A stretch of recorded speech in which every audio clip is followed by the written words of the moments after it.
Alors Garrett leur expliqua tout. Il s'avéra qu'il y a 16 ans, alors que Garrett était un garde forestier ordinaire, il effectuait sa patrouille habituelle dans la montagne un jour où il trouva par hasard 2 louveteaux abandonnés dans une tanière. Voyant les faibles petites créatures, Garrett décida de les sauver. Mais dès qu'il ramena les 2 louveteaux à la maison, leurs pattes se transformèrent en mains de bébés juste devant lui. Bien que surpris, Garrett n'en parla à personne. Il élevait les 2 loups-garous sous prétexte d'adopter des bébés abandonnés. Ils s'appellent Luna et Arlan.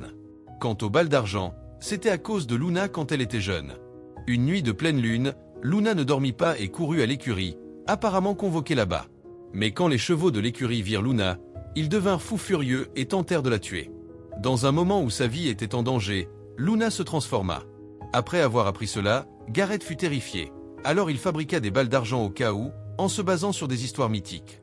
Cependant, Garrett n'avait jamais utilisé ces balles. Il ne savait donc pas si elles pouvaient réellement tuer des loups-garous. De l'autre côté, au commissariat, Austin fut amené pour être interrogé. Austin ne cacha rien.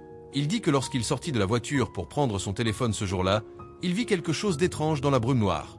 Il était grand, avec une fourrure noire profonde, mesurant environ 7 pieds de haut, avec des crocs et des griffes. Il s'avère que Christine soupçonnait également un monstre, car c'était exactement les descriptions qu'elle avait tirées de la bouche des autres étudiants. Cependant, Austin n'avait pas l'intention d'en dire beaucoup plus et quitta le commissariat avec colère. Christine n'essaya pas d'arrêter Austin car elle avait déjà obtenu ce qu'elle voulait.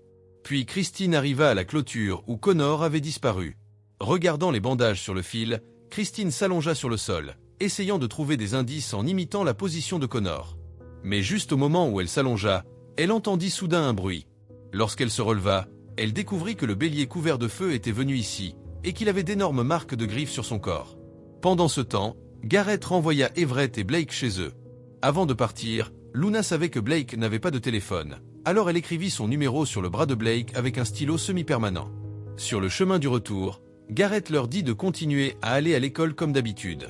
Pour l'instant, ils devraient faire comme si de rien n'était et tout lui laisser. Mais dès qu'Everett revint à l'école, Austin le trouva. Austin dit qu'il était sérieusement affecté par l'incident et espérait obtenir l'aide d'Everett. Cependant, Everett avait promis à Garrett de ne rien dire, alors il repoussa Austin avec une vague excuse. Puis il était temps pour leur examen. Alors qu'il écrivait, quelque chose d'inattendu se produisit. Il semblait que l'anxiété d'Everett avait repris le dessus, sa main tremblant de manière incontrôlable alors qu'il tenait son stylo. Ce symptôme apparut également chez Blake. Avant qu'il ne puisse dire quoi que ce soit, les frères et sœurs Luna arrivèrent. Il était clair qu'il était également affecté. Tout cela était dû au fait qu'ils s'étaient rassemblés tous les 4, déclenchant à nouveau l'effet de meute. En conséquence, tout le monde devint très irritable. Puis Arlan et Everett se sont affrontés. Cela montrait que chaque fois qu'ils se rassemblaient, cela se produisait. Dans la nature, lorsque les loups se rassemblent, la prochaine chose à faire est de chasser et de tuer. Ces loups-garous ne faisaient pas exception. À cause de cela, Blake pensait qu'ils ne devaient pas rester ensemble, car elle ne voulait tuer personne, alors elle a choisi de partir. Everett ressentait la même chose. Pendant ce temps, au poste de police, Garrett s'est approché de Christine parce qu'il voulait former une alliance. Il avait l'intention d'utiliser la police pour l'aider à tuer les loups-garous. Voyant la valeur des informations de Garrett, Christine l'emmena à la morgue pour voir le bélier mort. Voyant les blessures du bélier, Garrett dit immédiatement que c'était l'œuvre de loups-garous. Mais Christine était encore un peu sceptique. Voyant cela, Garrett continua à expliquer. De l'autre côté, quand Blake rentra à la maison, son père, qui devait sortir pour travailler, lui acheta un téléphone pour rester en contact. Il dit aussi à Blake que pendant son absence, un homme mystérieux avait appelé pour demander de ses nouvelles. Mais Danny avait pris tous les appels. Blake se dépêcha d'aller demander à Danny ce que l'homme mystérieux avait dit. Danny ne dit pas un mot, mais écrivit quelque chose sur la planche à dessin. Quand Blake le prit, il y avait écrit « Sans eux, tu ne survivras pas ». À ce moment-là, le téléphone que Roberto lui avait acheté sonna à nouveau. Blake n'avait pas prévu de répondre. Elle prit Danny et quitta le motel. Blake emmena ensuite Danny à son travail à temps partiel. Everett pensait que cela l'aiderait à éviter tout. Mais alors qu'elle s'apprêtait à terminer son service, une étrange voiture noire s'est arrêtée. La personne dans la voiture n'a fait aucun mouvement. Il a bloqué l'entrée pendant un long moment avant de sortir de l'argent pour payer la taxe. En voyant cette étrange voiture noire, Blake craignit qu'il soit là pour voler quelque chose dans le garage. Après avoir rassuré Danny, elle se prépara à suivre la voiture pour voir ce qui se passait. Mais après avoir erré, elle ne trouva aucune trace de la voiture noire. Frustré, Blake décida de vérifier les images de surveillance. Mais la salle de surveillance était vide, et les moniteurs s'étaient directement dirigés vers son poste. Et c'est à ce moment-là que Danny, qui était au poste, sembla entendre quelque chose. Curieux, Danny regarda dehors et vit le loup-garou s'approcher. Terrifié, il se cacha rapidement sous une chaise. En voyant que Danny avait disparu du poste de garde, Everett sentit immédiatement que quelque chose n'allait pas. À son insu, les images des caméras de surveillance avaient été synchronisées avec la télévision de la maison d'Everett. Et quand Everett tourna la tête, il découvrit que le poste de garde était apparu d'une manière ou d'une autre à l'intérieur de sa maison. Blake chercha frénétiquement Danny dans tous les recoins du parking. Mais peu importe combien elle cherchait et appelait Danny, il n'y avait aucune trace de lui. Même quand elle atteignit le toit, elle ne trouva rien. Désespéré, Blake courut vers la clôture et cria le nom de Danny. Blake se précipita vers la cabine pour appeler la police. Juste au moment où elle terminait l'appel et leva les yeux, elle fut étonnée de voir Everett tenant Danny dans le parking. Blake courut rapidement pour vérifier Danny. Elle vit qu'il tenait une touffe de fourrure grise dans sa main. Blake demanda d'urgence à Everett ce qui s'était passé. Mais Everett dit qu'il ne savait rien. Il venait d'entendre les cris de Blake alors qu'il était à la maison, puis d'une manière ou d'une autre, il tenait Danny et apparut ici. Alors qu'il réfléchissait à cela, ils virent les frères et sœurs Luna courir. Blake demanda rapidement s'ils étaient venus parce qu'il avait entendu crier. Mais Luna répondit. À ce moment-là, de l'autre côté de la ville, sur un bâtiment pourri, le corps d'un homme était traîné vers le haut par quelque chose. L'homme a ensuite été emmené à l'intérieur du bâtiment et jeté quelque part. C'est vrai, hier encore, Luna et les autres se sont à nouveau réunis à cause des hurlements de Blake.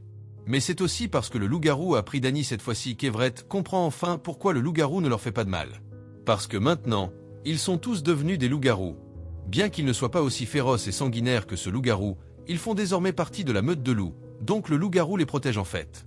Le loup-garou a pris Danny parce que Danny, qui est autiste, a frappé Blake. Et il en va de même pour Tran, qui a plaqué Harlan contre le mur plus tôt. Le loup-garou les considère comme ses proches, donc tout ce qui s'est passé avant était pour les protéger. Cependant, alors qu'ils discutaient de cela, Everett a reçu un autre appel mystérieux et inconnu. Mais maintenant qu'ils connaissent le secret du loup-garou, Everett décide de ne pas répondre. Pourtant, au fil du temps, Harlan et Luna reçoivent le même appel mystérieux. À contre-cœur, réalisant qu'ils ne peuvent pas l'éviter, Everett appuie finalement sur le bouton de réponse. L'appel bizarre laisse tout le monde perplexe. Heureusement, Luna, qui est cultivée, dit que c'est l'histoire de Lycaon écrite par un poète romain. Dans cette histoire, Lycaon est un roi, mais il fait des offrandes de chair humaine à Zeus. Dans sa colère, Zeus détruit le royaume de Lycaon et transforme Lycaon en loup-garou, faisant de lui le premier loup-garou du monde. L'appelant mystérieux dit alors qu'il tue des gens chaque nuit, et que ces meurtres sont à cause de 4. De plus, comme la nature du loup-garou est de tuer, il chassera, puis tuera, puis se cachera. Ce cycle se poursuivra sans fin jusqu'à ce qu'il puisse être contrôlé. Et maintenant, le seul moyen est que les 4 s'unissent pour l'arrêter. Après avoir dit cela, la personne mystérieuse leur envoie un emplacement téléphonique. Ils se rendent immédiatement à l'emplacement envoyé par l'appelant mystérieux. Parce que c'est là que le loup-garou frappera ensuite. Ils sont arrivés sur place et ont vu un véhicule renversé. En y regardant de plus près, ils ont trouvé le médecin qui avait précédemment soigné Everett allongé à l'intérieur de la voiture. Voyant cela, ils se préparèrent à la hâte à retirer la portière de la voiture pour sauver le médecin. Cependant, même après avoir réussi à retirer la porte, il était trop tard. Il est clair qu'étant donné leur expérience limitée, les 4 auraient extrêmement du mal à arrêter la chasse du loup-garou. Maintenant, la seule option pourrait être demain soir. Parce que demain soir est une pleine lune, ils pourraient acquérir une force puissante grâce à la lune. Ensuite, ils sont retournés à l'école et ont repris leurs cours comme d'habitude. Mais à leur grande surprise, dès leur retour, ils ont vu la police et le père de Luna, Garrett, enquêtant sur l'affaire d'incendie criminel de la forêt. De plus, la police avait les yeux rivés sur un étudiant nommé Cyrus. Parce qu'il était le premier à connaître le meilleur endroit pour observer l'incendie de forêt. À ce moment-là, Everett et les autres se sont réunis dans les toilettes pour avoir une discussion secrète. Parce qu'il avait reçu une autre adresse de la part du mystérieux appelant, et celle-ci était celle d'une autre camarade de classe nommée Tia. Par coïncidence, Tia avait invité d'autres camarades de classe chez elle pour une fête ce soir, ce qui leur donnait une excuse parfaite pour se fondre dans la masse. Pendant ce temps, Cyrus était interrogé par l'enquêteur, Christine. Parce que le père de Cyrus était également un pompier qui était mort dans un incendie de forêt 16 ans auparavant. Christine soupçonnait qu'il pourrait y avoir un lien entre les deux incendies. Everett et les autres, voulant se démarquer à la fête, sont allés à la salle de sport pour s'entraîner. C'est pendant cet entraînement qu'Everett a soudainement eu une pensée. C'est-à-dire Harlan et Luna.